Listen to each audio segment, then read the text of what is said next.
10 കോടിയുടെ വാഹനമാണ് പുതിയ എടുക്കുന്നത്. 10,20,00,000 മഹാരാഷ്ട്രയിലെ റേറ്റ് വരിക. ഇന്ത്യയിലെ ഏറ്റവും വില കൂടിയ ലക്ഷറി ആണെങ്കിൽ ഏറ്റവും വില കൂടിയ ലക്ഷറി കാറ് വാങ്ങിക്കുന്നത് മലയാളികളാണ്. ലോകത്തെ എല്ലാവർക്കും ആക്സെപ്റ്റ് ചെയ്യാൻ പറ്റുന്നൊരു പേരായിരിക്കണം എന്നുള്ള ഒരു ആഗ്രഹം എനിക്കുണ്ടായിരുന്നു.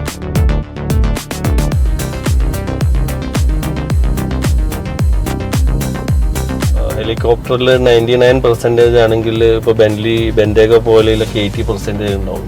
നോർമൽ ഒരു ലക്ഷറി കാർ തന്നെ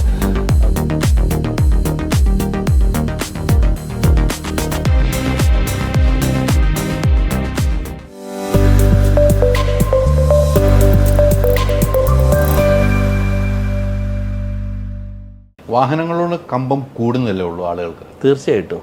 കാരണം വാഹനത്തിലും ഒരുപാട് മാറ്റങ്ങൾ വന്നുകൊണ്ടിരിക്കുകയുള്ളൂ. അപ്പോൾ ഓരോ ഡേ ബൈ ഡേ അത്രയും വികസനങ്ങൾ വന്നുകൊണ്ടിരിക്കുകയാണ്. ഇപ്പോൾ നമ്മളുടെ ഒരു 10 വർഷം മുമ്പുള്ള വാഹനത്തിലെ ഫെസിലിറ്റീസ് അല്ല ഇന്നിപ്പോൾ മഹീന്ദ്രയിലും കിയയിലും പോലും അഡാസും മറ്റ് സംവിധാനങ്ങളൊക്കെ വന്നു കഴിഞ്ഞു. അപ്പോൾ ഇങ്ങനെയുള്ള അപ്ഡേഷൻ എല്ലാ മേഖലയിലും വന്നുകൊണ്ടിരിക്കുകയാണ്. ഇപ്പോൾ എനിക്കൊരു വാഹനമുണ്ട്, എനിക്ക് അടുത്ത വാഹനം വാങ്ങാനുള്ള ആഗ്രഹമാണല്ലോ. ചിലപ്പോൾ അത് ഫലം കാണാത്ത പൈസയുടെ ബുദ്ധിമുട്ടൊക്കെ ഉണ്ടാകും. അങ്ങനെയൊക്കെ ഒരു വരുന്ന വരെ നമ്മൾ ഹെൽപ്പ് ചെയ്യുന്നത് എങ്ങനെയായിരിക്കും? ഫിനാൻസ് ഒക്കെ എങ്ങനെയാണ് ഹെൽപ്പ് ചെയ്യുക? ഫിനാൻസ് ഇന്ന് ഇപ്പോൾ പ്രീ ഓൺഡ് കാറുകൾക്ക് ഫിനാൻസ് എല്ലാ ബാങ്കും കൊടുക്കുന്നുണ്ട്. ഏകദേശം ന്യൂ കാറിൻ്റെ അതേ ലെവലിൽ ഇന്ന് ഇത്, കാരണം ബാങ്കിനെ സംബന്ധിച്ചും ഇതിലൊരു ഇൻഡസ്ട്രിയൽ സ്റ്റാൻഡേർഡ് ഉണ്ട്. ഇപ്പോൾ ഒരു പുതിയ കാറ് വിൽക്കുമ്പോൾ 4 പ്രീ ഓൺഡ് വെഹിക്കിളാണ് വേൾഡിലൊരു സ്റ്റാൻഡേർഡ്. ഇന്ത്യ അത് 1:2 ഒക്കെ എത്തിയിട്ടുള്ളൂ. അപ്പോൾ ഈ മേഖല ഇപ്പോൾ ഞാൻ നേരത്തെ പറഞ്ഞ പോലെ CAGR 21% ഒക്കെയാണ് ഇതിൻ്റെ ഫ്യൂച്ചർ കാണുന്നത്. അതുകൊണ്ടാണ് ഇതിലോട്ട് വലിയ വലിയ ഭീമന്മാർ കടന്നുകൊണ്ട് വരുന്നത്. അപ്പോൾ ബാങ്കിനെ സംബന്ധിച്ച് ലോൺ എന്ന് പറഞ്ഞാൽ അവരുടെ ഒരു പ്രൊഡക്റ്റാണ്. അത് സെയിൽ ചെയ്താലാണ് അവർക്ക് ജീവിക്കാൻ പറ്റുള്ളൂ. അപ്പോൾ പണ്ട് പുതിയ കാറ് വാങ്ങുമ്പോഴും യൂസ്ഡ് കാറ് വാങ്ങുമ്പോഴും ഉള്ള ലോണിൻ്റെ ഇൻട്രസ്റ്റ് റേറ്റ് ഭയങ്കര ഡിഫറെൻ്റ് ആയിരുന്നു. ഇപ്പോൾ കസ്റ്റമർക്കനുസരിച്ചാണ്. ഇപ്പോൾ നല്ല പ്രൊഫൈലുള്ളൊരു കസ്റ്റമറാണ്, നല്ല അദ്ദേഹത്തിന് നല്ല എന്താ ഇതിന് പറയുക, നമ്മുടെ സിബിൽ സ്കോറൊക്കെ ഉണ്ട്. ബാങ്ക് പുതിയ കാറിൻ്റെ പ്രൈസിന് തന്നെ അല്ലെങ്കിൽ അതിൻ്റെ തൊട്ടടുത്ത് തന്നെ ഇതിന് ലോൺ കൊടുക്കും. കസ്റ്റമറെയാണ് ഇപ്പോൾ അവർ നോക്കുന്നത്. അവർ വാഹനത്തിൻ്റെ 110% വരെ ഞങ്ങളുടെ അടുത്ത് നിന്ന് ലോഡ് വാങ്ങിയ കസ്റ്റമർ എനിക്കറിയാം. കസ്റ്റമർക്ക് പ്രൊഫൈലുണ്ട്. അപ്പോൾ ഇവർ അപ്ലൈ ചെയ്യാൻ എനിക്ക് ഇത്ര ലോൺ വേണം, ബാങ്ക് കൊടുക്കാൻ തയ്യാറാണ്. അപ്പോൾ ഞാൻ പറഞ്ഞുകൊണ്ട് വരുന്നത് ആ മേഖല അത്രയും സുതാര്യമായതും ഈ പ്രീ ഓൺഡ് മേഖല ഉയർന്നു വരാൻ ഒരുപാട് ഹെൽപ്പായിട്ടുണ്ട്. അത് ഒരു ഗുണമാണ് അല്ലേ? അതെ അതെ. നമുക്കും ഇവരോട് പറയാൻ പറ്റില്ല. അപ്പൊ എപ്പോഴും ബാങ്ക് ലോൺ കൊടുക്കാൻ തയ്യാറാണ് അവർ. സിവിൽ നോക്കി തന്നെയാണ് ബാങ്ക് കൈകാര്യം ചെയ്യുന്നത്. നമ്മൾ ഈ സെയിൽ ഉണ്ടല്ലോ, ഇപ്പോൾ സെക്കൻഡ് ഹാൻഡ് വാഹനങ്ങൾ എടുക്കുകയും അത് പിന്നീട് ഇവിടുന്ന് വിൽപ്പനയും നടത്തുന്നല്ലോ. അപ്പൊ അതിനൊരു ടീം ഉണ്ടാവുമല്ലോ, അതിനൊരു ടീം. അത്തരം ടീമുകൾ നമ്മുടെ ഇവിടുത്തെ തന്നെ സ്റ്റാഫാണോ പുറത്തുനിന്നുള്ള ആളുകളാണ്? ഞങ്ങൾക്ക് ഇൻ ഹൗസ് ആണ് എല്ലാവരും. കാരണം നമ്മൾക്ക് ഇപ്പോൾ ഈ പറഞ്ഞ 250 മെമ്പേഴ്സ് പറഞ്ഞാൽ ഇവരെല്ലാവരും കൂടി ഉൾപ്പെടുന്ന വലിയൊരു കുടുംബമാണ്. അപ്പോൾ നമ്മൾ ഈ ടീമിനെ വെച്ചിട്ടാണ് സെയിൽ. കസ്റ്റമർ നമ്മളിത് ഇപ്പോൾ സോഷ്യൽ മീഡിയ പോലത്തെ സംവിധാനം ഉണ്ട്. നമ്മൾ വാഹനങ്ങളെ നമ്മൾ പ്രൊമോട്ട് ചെയ്യുന്നു, അതുവഴി ലീഡ്സ് വരും, അത് സംസാരിക്കും, പിന്നെ കസ്റ്റമർ വാക്കിനായിട്ട് വരും. ഇങ്ങനെ നമ്മൾ അവരായിട്ട് സംസാരിച്ച് ഡീലായി പോകും. നമ്മൾ ടീമുണ്ട്, അത് ഓരോ ലെയറിൽ വളരെ വൃത്തിയായിട്ടുള്ള സ്ട്രക്ചറും കാര്യങ്ങളൊക്കെ ഉണ്ട്. ഏതൊക്കെ ദിവസങ്ങളായിരിക്കും ഒരു മീറ്റിംഗ് ഉണ്ടാവുമല്ലോ സ്റ്റാഫുകളൊക്കെ ആയിട്ട്? ഒരു MD എന്ന നിലയിൽ സൂം മീറ്റിംഗ് ആയിരിക്കാം പല സ്ഥലത്തും. അങ്ങനെ ഒരു ദിവസങ്ങളൊക്കെ ഉണ്ടോ? നമുക്കിപ്പോൾ ടീമിൻ്റെ മീറ്റിംഗ്, ഡെയിലി ടീം മീറ്റിംഗ് ഉണ്ട്. നമുക്കൊരു സിസ്റ്റത്തിലാണ് കമ്പനി വന്നത്. ഇപ്പോൾ ഡെയിലി ഇപ്പോൾ ഞങ്ങളൊരു സിസ്റ്റം, ഒരു കൺസൾട്ടൻറ്റിന് എന്തെങ്കിലും ബോട്ടിൽ നെക്ക് ഉണ്ടെങ്കിൽ അദ്ദേഹം പറയണം, എന്തെങ്കിലും പ്രയാസം, അത് അവിടെ റെക്കോർഡ് ചെയ്യപ്പെടുകയും ആ റിപ്പോർട്ട് ഡെയിലി എനിക്ക് കാണാനും പറ്റും. എന്തൊക്കെ പ്രയാസങ്ങളാണ് ഒരു എക്സിക്യൂട്ടീവ് പറഞ്ഞത്. അപ്പോൾ ആ ലെയറിലുള്ള എല്ലാ ഡിപ്പാർട്ട്മെൻറ്റിലുള്ള റിപ്പോർട്ടിംഗ് വൃത്തിയിൽ മേലേക്ക് വരും. നമ്മൾ ആ റിപ്പോർട്ടിലാണ് വർക്ക് ചെയ്യുക. പിന്നെ മന്ത്ലിയാണ് ടീമായിട്ട് ഞാൻ ഫുള്ളായിട്ട് കാണുക. പിന്നെ ക്വാർട്ടർലി ഞങ്ങൾ കോർ ടീമായിട്ടിരിക്കും. പിന്നെ GMമാരായിട്ട് നമ്മൾ ഡെയിലി ഒരു ജീവിതത്തിൻ്റെ പകുതി മുക്കാൽ അവരായിട്ടുള്ള കൺവെർസേഷനാണ്. അപ്പോൾ പിന്നെ അതെ അതെ. അപ്പോൾ നമ്മൾ മൈക്രോ മാനേജ്മെൻറ്റ് ഒരിക്കലും ചെയ്യാൻ പാടില്ല. നമ്മുടെ എന്ത് വിഷയങ്ങളുണ്ട് അവരോട് സംസാരിക്കും, അവരത് എക്സിക്യൂട്ട് ചെയ്ത് തരിക എന്നല്ലാതെ നമ്മൾ താഴെ പോയിട്ട് ഒരിക്കലും അത് ചെയ്യണം, ഇത് ചെയ്യണം, അങ്ങനെ ചെയ്യണം, ഇങ്ങനെ ചെയ്യണം എന്നുള്ള ആ കൾച്ചറില്ല. ഇപ്പോൾ ഇത്തരം ഒരു ബിസിനസ് കാരണം പല രാജ്യങ്ങളിലും പോയിട്ടുണ്ടാകും അല്ലേ? എനിക്ക് തോന്നുന്നു പല രാജ്യങ്ങൾ നമ്മൾ വാഹനങ്ങളുടെ ഒരു പ്രിയമോ ഏതൊക്കെ രാജ്യങ്ങൾ സന്ദർശനം നടത്തിയിട്ടുണ്ട്? ഞാൻ ഈ മിഡിൽ ഈസ്റ്റിലെ എല്ലാവിധ ഉണ്ട്, പിന്നെ ഇപ്പുറത്ത് ചൈന പോലെയുള്ള രാജ്യങ്ങളിലൊക്കെയാണ് പോയിട്ടുള്ളത്. ഇനിയും യാത്ര ചെയ്യണമെന്ന് ആഗ്രഹമില്ലേ? തീർച്ചയായിട്ടും. സത്യത്തിൽ ഈ യാത്ര ഭയങ്കര ഇഷ്ടമാണ്. പക്ഷേ നമ്മൾ ഈ പറഞ്ഞ നമ്മൾ കാര്യങ്ങൾ കൂടുതൽ ഫോക്കസ് ആയതുകൊണ്ട് കൺട്രോൾ ചെയ്തുള്ള യാത്രകളുള്ളൂ. എന്നാലും യാത്രകൾ ഇഷ്ടം പോലെ ചെയ്യുന്നത്. ഞങ്ങൾ യാത്ര ചെയ്യുമ്പോഴും അതിലൊരു ബിസിനസ് ഓപ്പർച്യൂണിറ്റിയോ അങ്ങനെ ചിന്തിച്ചാണ് യാത്ര ചെയ്യുക. ഇപ്പോൾ സ്വന്തമായിട്ട് ഉപയോഗിക്കുന്ന വാഹനം ഏതാണ്? എൻ്റെ കയ്യിൽ ഡിസ്കവറി 5 എന്ന് പറഞ്ഞ ലാൻഡ് റോവറിൻ്റെ പ്രൊഡക്റ്റ് ആണുള്ളത്. ഓൾ ന്യൂ ഡിസ്കവറി എന്ന് പറയും. നമുക്ക് പറ്റിയ റോഡാണോ ഇപ്പോൾ? റോഡ് ഞാൻ കാണുന്നത് ഇനിയിപ്പോൾ വലിയൊരു 2025 ആകുമ്പോഴേക്ക് ഇപ്പോൾ നമ്മുടെ ഈ ഹൈവേ ഒക്കെ റെഡി ആകുമ്പോൾ എന്തായാലും ഇവിടെ ഈ വാഹന മേഖല ഒന്നും കൂടി ഇതാവും. ഇന്ന് പലരും യാത്ര ചെയ്യാൻ മടിക്കുന്ന ട്രാഫിക്കും മറ്റ് പ്രശ്നങ്ങളുമാണ്. അപ്പോൾ അതിൽ നിന്ന് വലിയൊരു മോചനം കേരളത്തിന് വരും എന്നുള്ള പ്രതീക്ഷയിലാണ്. അതേപോലെ ഞാൻ പ്രതീക്ഷിക്കുന്ന ഇപ്പോൾ കാരവൻ സംസ്കാരം. ഇപ്പോൾ നമുക്ക് നല്ല റോഡുകളാണെങ്കിൽ ഇപ്പോൾ മൾട്ടി ആക്സിൽ ബസ്സിലൊക്കെ കാരവൻ പോലത്തെ സംവിധാനങ്ങളൊക്കെ ഇവിടെ വരും. ഇന്നിപ്പോൾ തമിഴ്നാട്ടിലും കർണാടകയിലും അല്ലെങ്കിൽ മറ്റ് ജില്ലയിലൊക്കെ ഒരുവിധം പണമുള്ളവരുടെ കയ്യിലൊക്കെ ഇത്തരം ഒരു ഓഫീസ് പ്ലസ് ബെഡ്റൂം എല്ലാ ഫെസിലിറ്റി, കാരണം അവരുടെ മീറ്റിംഗ് കാര്യങ്ങളൊക്കെ യാത്രയിൽ നടക്കും. പക്ഷെ കേരളത്തിലെ റോഡ് ഇതിന് പറ്റാത്തത് കൊണ്ടാണ് ആളുകൾ ഇത് ഉപയോഗിക്കാത്തത്. അപ്പോൾ അങ്ങനൊരു പുതിയ പുതിയ ഓപ്പർച്യൂണിറ്റികൾ അല്ലെങ്കിൽ ഈ വാഹന മേഖലയിൽ വരും. പിന്നെ വാഹനത്തിൻ്റെ കംപ്ലൈൻറ്റ് കുറയും. ഒബിയസ്ലി നല്ല റോഡാകുമ്പോൾ സസ്പെൻഷൻ നമ്മളിപ്പോൾ ഒരു 1 lakh ഓടുന്ന വണ്ടി ചിലപ്പോൾ 3 lakh 4 lakh വരെ കേടില്ലാതെ ഓടാം. പിന്നെ ഫ്യൂവൽ കൺസപ്ഷൻ നമുക്ക് ഫ്യൂവൽ ആവറേജ് കൂടുതലായിട്ട് കിട്ടും. അപ്പോൾ ഇങ്ങനെയുള്ള ഒരുപാട് ഗുണങ്ങളല്ല. അതിലപ്പുറം ഏറ്റവും വലിയ ഗുണം എന്ന് പറയുന്നത് അപകടങ്ങൾ കുറയുന്നുള്ളതാണ്. ഇപ്പോൾ നമുക്കറിയാം മുംബൈ പൂനെ റോഡ് ഡെയിലി അവിടെ ഒരു 3 പേര് വെച്ച് മരിച്ചിരുന്നു പണ്ടത്തെ കാലം. ഞാൻ മുംബൈ കാലം ഒരു ചുരമുള്ള റോഡായിരുന്നു. അത് കഴിഞ്ഞ് ഈ ലോനാവാല വഴി പുതിയ എക്സ്പ്രസ് ഹൈവേ വന്നു. അങ്ങനെ പിന്നെ വർഷത്തിലായി ആ മരണം. ദിവസം 3 പേര് 4 പേര് മരിച്ചിരുന്ന ഒരു 200 കിലോമീറ്ററിൻ്റെ അകത്ത് എന്നും അപകടങ്ങളായിരുന്നു. കാരണം ഏറ്റവും കൂടുതൽ ലോറികൾ പോകുന്നു, ലോറിയും കാറും തമ്മിൽ ക്രാഷ് ഉണ്ടാകും.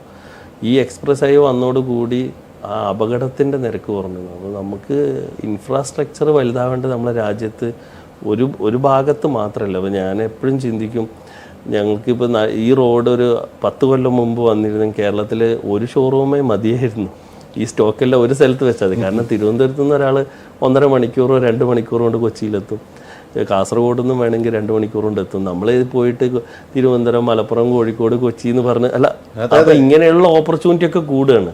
അപ്പോൾ റോഡും ട്രെയിനൊക്കെ വന്നാൽ അത് ബിസിനസ്സിന് ഒരുപാട്. ഇപ്പോൾ നമുക്ക് ഇന്ന് ഇവിടുന്ന് കോഴിക്കോട് പോയിട്ട് ഒരു പാരഗണിൽ ഒരു ബിരിയാണി കഴിക്കണം എന്ന് തോന്നിയാൽ ജസ്റ്റ് 2 മണിക്കൂർ കൊണ്ട് എത്തുമെങ്കിൽ നമ്മൾ പോവും മേ ബി. അല്ലെങ്കിൽ അവിടെ നല്ലൊരു ടെക്സ്റ്റൈൽസിൻ്റെ ഇവിടുന്ന് യാത്ര ചെയ്യും. അല്ലെങ്കിൽ കോഴിക്കോട് നിന്ന് ഒരാൾ കൊച്ചിയിലോട്ട് യാത്ര ചെയ്യും. ഈ എല്ലാ പോയിന്റിലും വലിയ വലിയ സംഭവങ്ങൾ ചെയ്യേണ്ട ആവശ്യമില്ലായിരുന്നു. കാരണം കേരളം അത്രയും ചെറിയ 600 കിലോമീറ്റർ ആകെ ഉള്ളൂ. ഈ വാഹനത്തിൻ്റെ നികുതി പല സർക്കാരുകളിലും നമ്മുടെ ബജറ്റിലൊക്കെ നികുതിയുടെ ഒരു ഏറ്റക്കുറച്ചിൽ നമ്മൾ കാണുന്നത്, അതെങ്ങനെയാണ് കണക്കൂട്ടുന്നത്? അപ്പോൾ ഈ വാഹനത്തിൻ്റെ പർച്ചേസിങ്ങിനെ അത് ബാധിക്കാറുണ്ടോ? തീർച്ചയായിട്ടും. നമ്മളൊരു എക്സ്പാൻഷന് ഉള്ള ഏറ്റവും വലിയ ഒരു തടസ്സം ഇന്ന് നിൽക്കുന്നത് ഈ ഒരു താങ്കളുടെ ചോദ്യം വലിയൊരു അർത്ഥം. അതായത് ഇന്ത്യയിലെ ഏറ്റവും വില കൂടിയ ലക്ഷറി ആണെങ്കിൽ ഏറ്റവും വില കൂടിയ ലക്ഷറി കാറ് വാങ്ങിക്കുന്നത് മലയാളികളാണ്. കാരണം ഇവിടെ 20+1 21% റോഡ് ടാക്സും 28% GST ആണ്. ഇത്രയും പറ്റുക. എല്ലാ സംസ്ഥാനങ്ങളും GST ഉണ്ടെങ്കിൽ കൂടി ഈ 20% അല്ല 21% കൂടി കൂടുമ്പോൾ ആ വാഹനത്തിൻ്റെ എമൗണ്ട് വലിയൊരു എമൗണ്ടിലോട്ട് ഇപ്പോൾ മഹാരാഷ്ട്രയിലാണെങ്കിൽ അവിടെ മാക്സിമം 20 lakh ഉള്ളൂ. 20 lakhൻ്റെ മേലെ റോഡ് ടാക്സ് ഇല്ല. അപ്പോൾ നമ്മൾ ഒരു 10 കോടിയുടെ വാഹനമാണ് പുതിയ എടുക്കുന്നത്. 10 കോടി 20 ലക്ഷമാണ് മഹാരാഷ്ട്രയിലെ റേറ്റ് വരിക. അതേസമയം ഈ കേരളത്തിലാണെങ്കിൽ 12 കോടി വരും. ഏകദേശം 1,80,00,000 രൂപ അഡീഷണൽ റോഡ് ടാക്സിൽ തന്നെ വരുന്നുണ്ട്. പിന്നെ ഞാൻ മനസ്സിലാക്കുന്നത് ഇപ്പോൾ ഈ മാനുഫാക്ചേഴ്സ് ഇപ്പോൾ ഫോർഡ് ഇവിടുന്ന് പിന്മാറാനൊക്കെ ഉള്ളൊരു കാരണം മാനുഫാക്ചേഴ്സാണ് ഏറ്റവും കുറഞ്ഞ, അതായത് ഏറ്റവും ബെസ്റ്റ് സർവീസ്. ഇപ്പോൾ ഒരു മെഴ്സഡസ് ബെൻസിൻ്റെ S ക്ലാസ് നമുക്ക് ഇത് ഇപ്പോൾ CBU ആണെങ്കിൽ അത് ജർമ്മനിയിൽ നിർമ്മിച്ച് ഇവിടെ കോഴിക്കോടോ കൊച്ചിയിലോ നമുക്ക് ഡെലിവറി തരുമ്പോൾ അതിൻ്റെ ഒരു 50%-ലധികം, ഇപ്പോൾ നമ്മൾ 1.5 കോടിക്കാണ് ഒരു വണ്ടി വാങ്ങുന്നതെങ്കിൽ 75 ലക്ഷം രൂപ ടോട്ടലി ടാക്സ് ആയിട്ടാണ് പോകുന്നത്.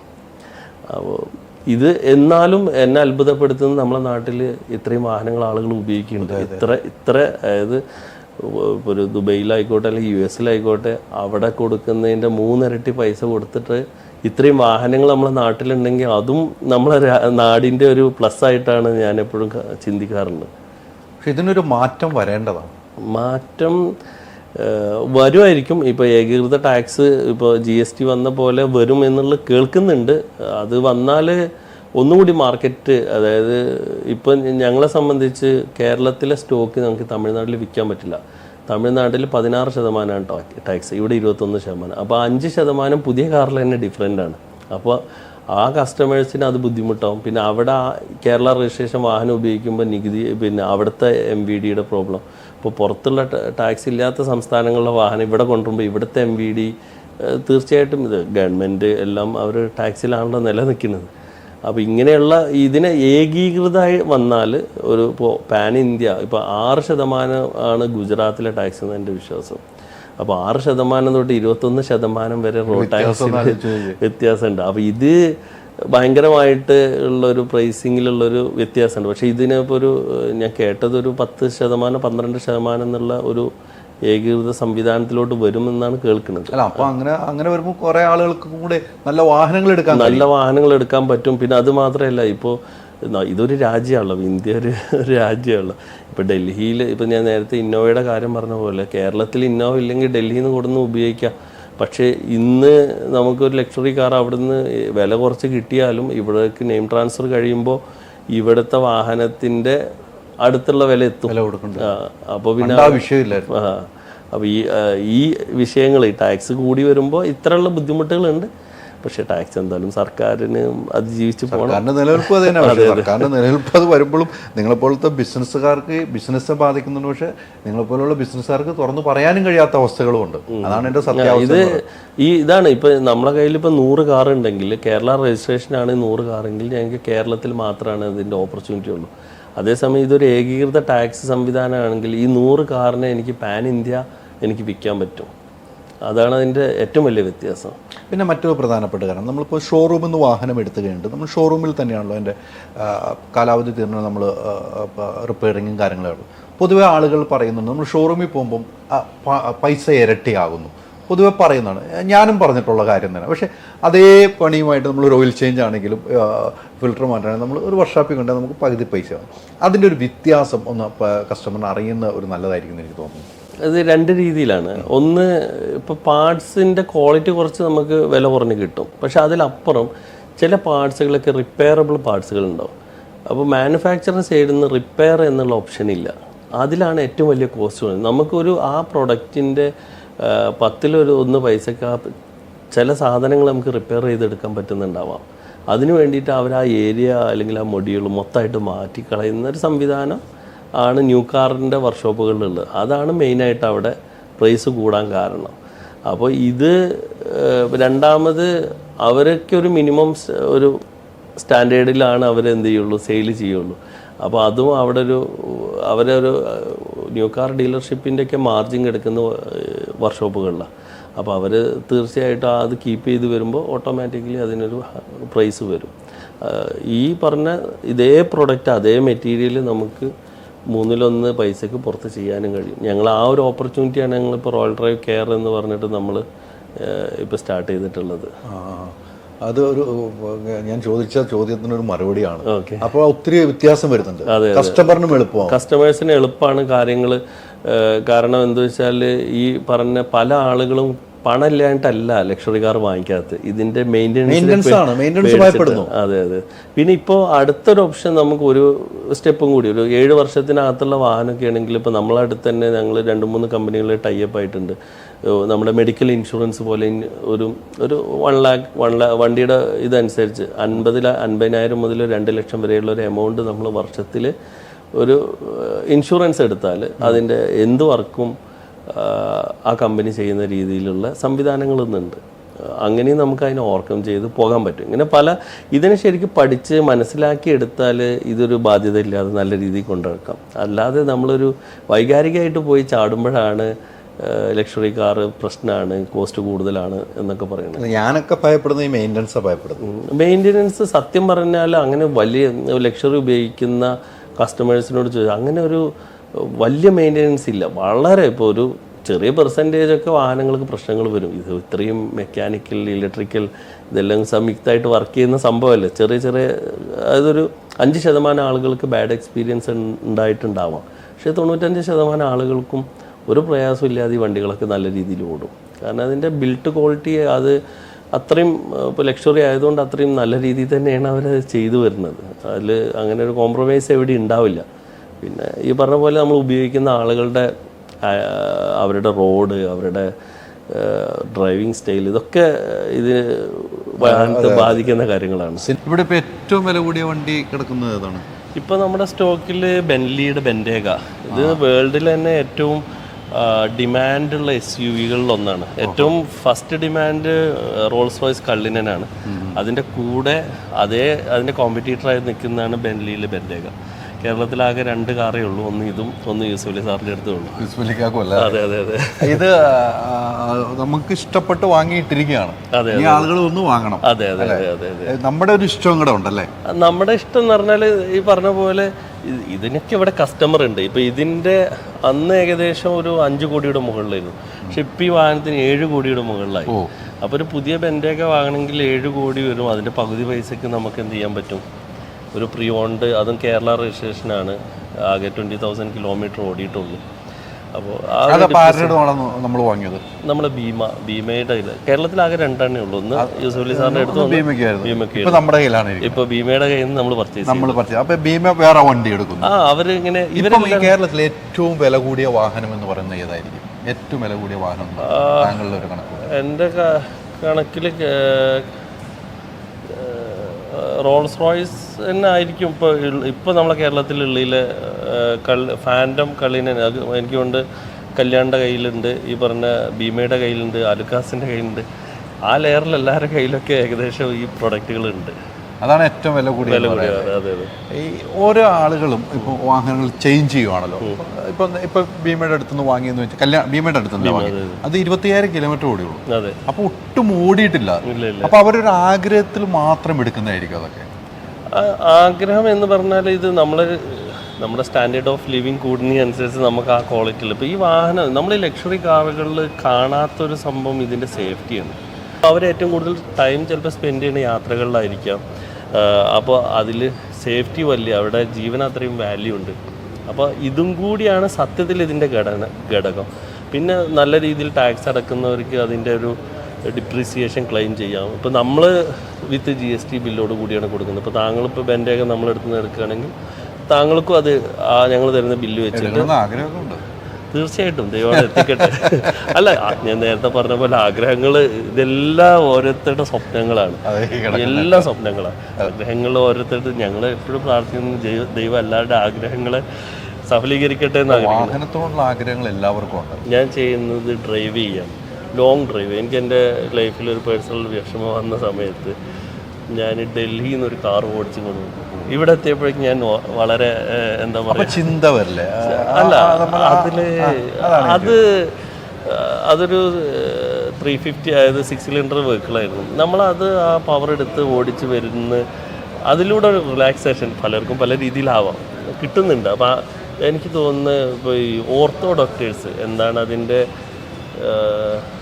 സൈക്കോളജി എനിക്കറിയില്ല. അവർ ഇതുപോലെ സ്പോർട്സ് കാറിനോട് കൂടുതൽ ഇഷ്ടം കാണിക്കാറുണ്ട്. അപ്പോൾ അവരൊക്കെ ഈ സ്ട്രെസ്സിൽ വർക്ക് ചെയ്യുമ്പോൾ, അതുപോലെ IT മേഖലയിൽ വർക്ക് ചെയ്യുന്നത്, ഇവരൊക്കെ ഡ്രൈവിങ് ആസ്വദിക്കുന്നവരാണ്. അല്ലെങ്കിൽ കോഫി ഡ്രൈവിങ്. ഇപ്പോൾ അത് ഭാഗമായിട്ട് പറയാം, ഞങ്ങളിപ്പോൾ പുതിയൊരു റോയൽ ഡ്രൈവ് കഫേ എന്നുള്ള കൺസെപ്റ്റ് തിരുവനന്തപുരം ഷോറൂമിൻ്റെ കൂടെ കൊണ്ടുവരുന്നുണ്ട്. അല്ല, ഇതൊക്കെ ഭയങ്കര ബന്ധങ്ങളാണ്, കോഫിയും വാഹനവും ഡ്രൈവിങ്ങും. അപ്പോൾ അതും കൂടി വെച്ചിട്ട് ഞങ്ങളൊരു ഹാങ് ഔട്ട് പ്ലേസ് എന്നുള്ള രീതിയിൽ അതിനെ മാറ്റാൻ വേണ്ടിയിട്ട്. ഇതാണ് ഇപ്പോൾ ഇവിടെ കിടക്കുന്ന ഏറ്റവും വലിയ വാഹനം. അതെ അതെ അതെ അതെ. ഇപ്പോൾ നമ്മുടെ കയ്യിലുള്ള സ്റ്റോക്കിൽ ഏറ്റവും വില കൂടി ഈ വാഹനമാണ് ഏറ്റവും വില കൂടിയ വാഹനം ഇവിടെ കിടക്കുന്നത്. അതൊന്നുള്ളത് യൂസുഫ് അലിക്കാരുടെ അടുത്ത്, ഒന്നിപ്പം റോയൽ ഡ്രൈവിലാണ്. തീർച്ചയായിട്ടും ഇതിന്റെ പ്രത്യേകത എന്തൊക്കെയാണ്? ഇത് ഒന്ന് ഇതിന്റെ ഇപ്പൊ ഇതിനകത്ത് കയറിയപ്പോൾ തന്നെ നമുക്കറിയാം ഇതിന്റെ ഒരു എന്താ പറയാ, ഇതിപ്പോ ഒന്ന് ഇപ്പോൾ അദ്ദേഹമൊക്കെ പറഞ്ഞാൽ അത്രയും വാഹനം കെയർ ചെയ്ത് യൂസ് ചെയ്യുന്നു. ഒരു നെയിൽ സ്ക്രാച്ച് പോലും വാഹനത്തിലില്ല. ഇന്റീരിയർ ഇതൊരു പുതിയ കാറിന്റെ അതേ ഒരു ലെവലിലാണ്. ഇതിന്റെ പ്രത്യേകത ഒന്ന് ഇതിന്റെ കംഫർട്ടാണ് ഇതിൻ്റെ ഇത്. പിന്നെ SUV ആയതുകൊണ്ട് തന്നെ ഭയങ്കര പ്രാക്ടിക്കലാണ്. ഇപ്പോൾ നമുക്കിപ്പോൾ ഇന്ന് ആളുകളൊക്കെ ഇപ്പോൾ റോൾസ് റോയ്സ് തൊട്ട് ലംബോർഗിനി വരെ SUV ഇറക്കി. ഇപ്പോൾ ഉറൂസ് വന്നു, ഇപ്പോൾ വൃത്തിയെടുത്ത കാർ അതായിരുന്നു. അപ്പോൾ എന്താ വെച്ചാൽ ഈ ആളുകൾക്ക് കുറച്ചുകൂടി പ്രാക്ടിക്കലാണ്. ഇത് എല്ലാ ടെറയിലും നമുക്ക് ഉപയോഗിക്കാം. അതാണ് ഇതിൻ്റെ ഏറ്റവും വലിയ പോസിറ്റീവ്. അപ്പോൾ മറ്റേത് നമ്മളൊരു വെള്ളം കാണുമ്പോൾ വണ്ടി അയ്യോ വെള്ളം, റോഡിൽ വെള്ളം, അല്ലെങ്കിൽ റോഡ് കുറച്ച് മോശമാകുമ്പോൾ ഇതിന് ആ പ്രശ്നങ്ങളൊന്നുമില്ല. പിന്നെ അൾട്ടിമേറ്റ് ലക്ഷറി ആണ്. ഇതിന് മുകൾക്കുള്ള സ്പീഡ് എത്രയാണ് ഏറ്റവും? ഇതിൽ മാർക്ക് ചെയ്തിട്ടുണ്ട് 300 പ്ലസ് 300 സംതിങ് ഉണ്ട്. വണ്ടി ഇത് എടുക്കും, സ്പീഡൊക്കെ എടുക്കും. പക്ഷെ നമ്മൾ റോഡിൽ അതൊക്കെ ബുദ്ധിമുട്ടാണ്. എന്തെങ്കിലുമൊക്കെ ഇങ്ങനെ ഒരു സ്പീഡിൽ പോകാൻ പറ്റണം ഈ റോഡ്. തീർച്ചയായിട്ടും നമുക്ക് 1 വർഷം 1.5 വർഷം കഴിയുമ്പോൾ ഇത്തരം വാഹനങ്ങളൊക്കെ നാട്ടിൽ ഇഷ്ടം പോലെ ആളുകൾ ഉപയോഗിക്കും. ബോറോൺ അയൺ എന്ന് പറഞ്ഞ ഒരു സ്റ്റീലാണ് ഇതിൽ മേക്കിങ്ങിന് ഉപയോഗിക്കുന്നത്. അത് സ്ട്രോങ്ങർ ദാൻ 4 ടൈം അയൺ ആണ്. അതിൻ്റെ വെയിറ്റ് അയണിനേക്കാൾ 4 പ്രാവശ്യം കുറയും ചെയ്യുന്നതാണ്. അപ്പോൾ ഇപ്പോൾ ഹെലികോപ്റ്ററൊക്കെ നിർമ്മിക്കുന്നത് ആ മെറ്റീരിയൽ ഉപയോഗിച്ചാൽ. അപ്പോൾ അത്തരം നിർമ്മിതികൾ അല്ലെങ്കിൽ ഇതിൻ്റെ പെർസെൻറ്റേജ് ഇപ്പോൾ ഹെലികോപ്റ്ററിൽ 99% ആണെങ്കിൽ ഇപ്പോൾ ബെൻഡേഗ പോലെയൊക്കെ 80% ഉണ്ടാവും. നോർമൽ ഒരു ലക്ഷറി കാറിൽ തന്നെ അതൊരു 40-50% ഈ ബോറോൺ സ്റ്റീലായിരിക്കും. അപ്പോൾ അത് ഏത് ഏരിയയിൽ നിന്ന് ഇമ്പാക്റ്റ് ഉണ്ടായാലും ഈ പാസഞ്ചർ എന്നുള്ള ഭാഗം 100% സേഫ് ആയിരിക്കും. അത് അവർ പ്രൂവ് ചെയ്തതാണ്, വേൾഡിൽ പ്രൂവ് ചെയ്തതാണ്. അതുകൊണ്ടാണ് ഈ ഇത്തരം പണക്കാർ ഇത്തരം വാഹനങ്ങൾ വാങ്ങിക്കുന്നത്. പുറമെന്ന് കാണുന്ന ആളുകൾ കരുതും ഇതൊരു സിമ്പിൾ ഓഫ് സ്റ്റാറ്റസ് ആണ്. പക്ഷെ അതിലപ്പുറം അവർ കൊടുക്കുന്നത് സേഫ്റ്റി, പിന്നെ നേരത്തെ പറഞ്ഞ കംഫർട്ട്. അവർക്ക് എല്ലാ യൂസുഫ് സാറിനൊരു ഇന്റർവ്യൂ പറഞ്ഞു എൻ്റെ വിശ്രമം ഖബറിലാണെന്ന് പറഞ്ഞു. അവർ ഇപ്പോൾ 70 വയസ്സായാലും നമുക്കറിയാം. ഇന്നിപ്പോൾ നമ്മുടെ ടോപ്പിൽ നിൽക്കുന്ന ഓൺടർപ്രണേഴ്സൊക്കെ ഒരു 65-ന്റെ മുകളിലുള്ളവരാണ്. അവരിപ്പോഴും രാവിലെ 9 മണി മുതൽ രാത്രി 10 മണി വരെ വർക്ക് ചെയ്യാണ്. അപ്പോൾ അവർ ട്രാവൽ ചെയ്യുന്നു. നമുക്കറിയാം ഇപ്പോൾ ഫ്ലൈറ്റിലാണെങ്കിലും ട്രാവൽ എന്ന് പറയുന്നത് ഒരു പെയിനാണ്. അപ്പോൾ അവർക്ക് ഇന്നത്തെ ദിവസം കഴിഞ്ഞ് നാളെയും അവരുടെ ലൈഫിൽ വേറെ വ്യത്യാസങ്ങളൊന്നുമില്ല. അതിനേക്കാൾ തിരക്കുള്ള ദിവസം അടുത്ത ദിവസം. അപ്പോൾ ആ ബിസി ഷെഡ്യൂളിൽ അവർക്ക് അവരുടെ കംഫേർട്ട് നിർബന്ധമാണ്. അപ്പോഴാണ് അവരുടെ പ്രൊഡക്ടിവിറ്റി അവർക്ക് കിട്ടുള്ളൂ. തീർച്ചയായിട്ടും ഈ ഇങ്ങനത്തെ വാഹനമൊക്കെ എല്ലാവരും സ്വന്തമാക്കട്ടെ അല്ലേ? അതെ. ലോങ് ഡ്രൈവിനൊക്കെ നല്ലതാണ്. ഇത് ഓൾറെഡി ഇപ്പോൾ നമുക്കിത് ബുക്കിംഗ് ആയി നിൽക്കുകയാണ്. Customer loan പ്രോസസ്സിലാണ്.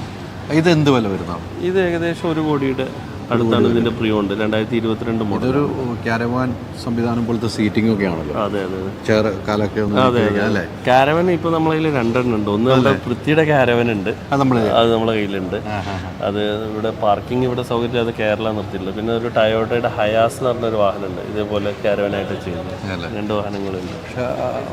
എപ്പോഴും ഓരോ കാലഘട്ടത്തിലും വാഹനങ്ങളിൽ ഒരു ചേഞ്ചിങ് ഉണ്ടാവുമല്ലോ അല്ലേ? അതെ. ഓരോ കാലഘട്ടത്തിലും അത് നിങ്ങൾ എങ്ങനെയാണ് മെയിൻറ്റെയിൻ ചെയ്യുന്നത്?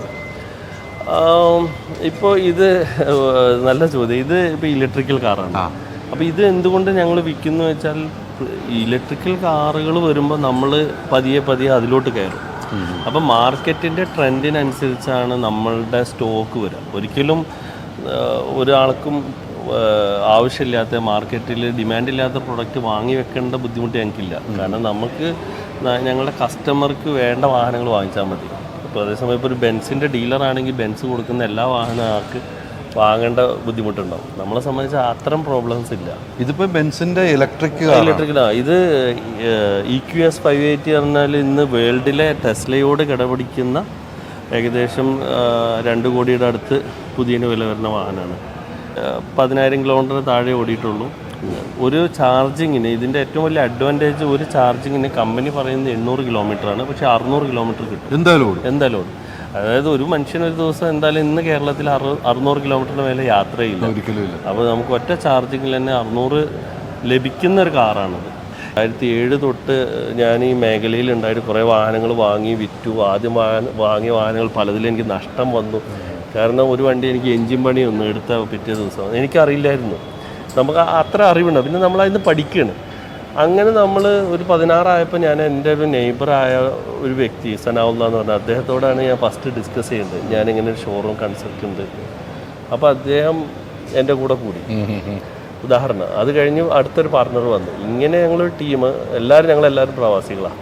ഇങ്ങനെയാണ് എനിക്കിതിനെ ഈ ലെവൽ വരെ എത്തിക്കാൻ കഴിഞ്ഞത്. ഇനി മുന്നോട്ടുള്ള യാത്രയിൽ ഇതുപോലെ നമ്മൾ മുന്നോട്ട് പോയിക്കൊണ്ടിരിക്കും. തീർച്ചയായിട്ടും ഇനിയും മുന്നോട്ട് ഒത്തിരി യാത്ര ചെയ്യട്ടെ. നേരത്തെ പറഞ്ഞതുപോലെ തന്നെ എനിക്ക് താങ്കളുടെ അടുത്ത് സംസാരിക്കും തോറും കൂടുതൽ എനർജിയാണ് എനിക്ക് കിട്ടുന്നത്. എനിക്ക് അങ്ങനെയാണ് തോന്നിയത്. അത് നല്ല മനസ്സിൻ്റെ ഉടമയായതുകൊണ്ടാണ്.